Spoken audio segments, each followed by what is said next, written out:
romantiko, malilimutan mo pangalan niyo. Pero kung hindi ka totoo, hindi mo to matitikman. Kung katawan ko lang ang habol niyo, na kung gumiling pa'y lumiliko, masusunod pa rin ang puso ko, ang puso ng Don Romantiko.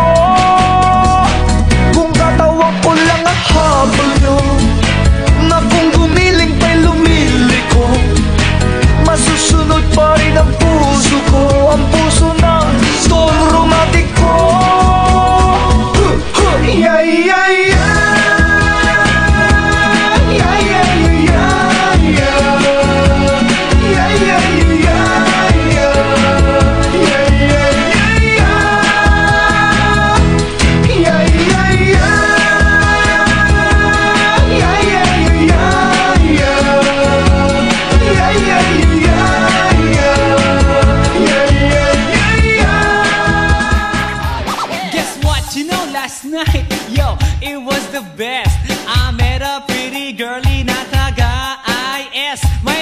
Mga kasama for to make it sure, isa lang ang aking napuna, lahat sila demure. Kaya't ang sabi niya, hey Andrew, I would like you to meet my friends. And believe me, lahat sila ay my Mercedes-Benz. This is Anna, this is Karen, this is Tanya, this is Jill. Lahat sila nakatira sa San Lorenzoville among the four. Kay Anna, ako na patingin, at pagkatapos ng si Anna ay biglang lumapit sa'kin. Tinanong niya ako, hey Andrew, can I have your number too? Sumagot ako, 801-6722. Okay then, kami nag-party, yo, to the break of dawn. Umuwi ako ng bahay, then natulog ako maghapon. And you know, ako'y ginising, and talagang na-shock, cause nag-ring ang aking phone kaninang 2 o'clock. So I got my wireless telephone, ang sabi ko, hello?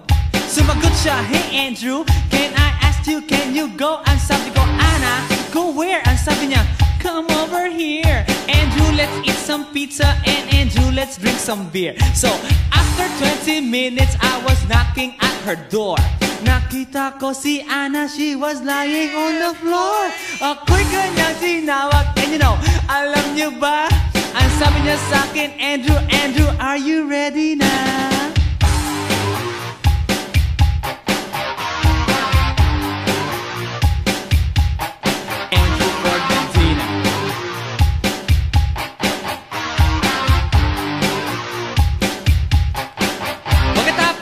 Alam niyo ba, we went to the garage, and ang sabi niya sa akin, Andrew, can you give me a massage? Hinilot ko ang front, pati ang kanyang back. Then Anna squeezed me tight, and then she gave me a smack. But ako'y biglang tinulak, so ako'y napaupo.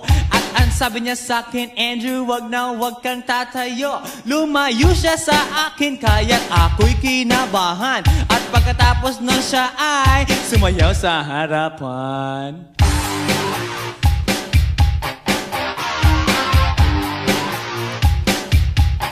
Andrew Ford Medina.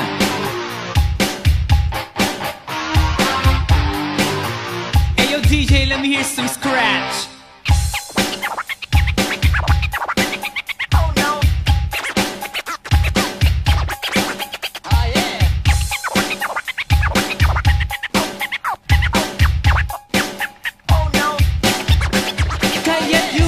Siya sa akin at ako'y hinalikan. Nanggigigil siya sa akin, ayaw niya akong tigilan. At ang sabi niya, Andrew, I wanna make love with you. Can you do me a little favor? Can I always be with you? But ako'y biglang nagulat nang bumukas ang pinto. It was Anna's elder sister, so kami na pahinto.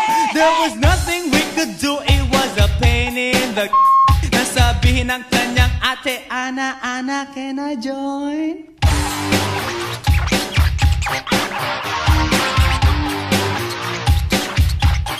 And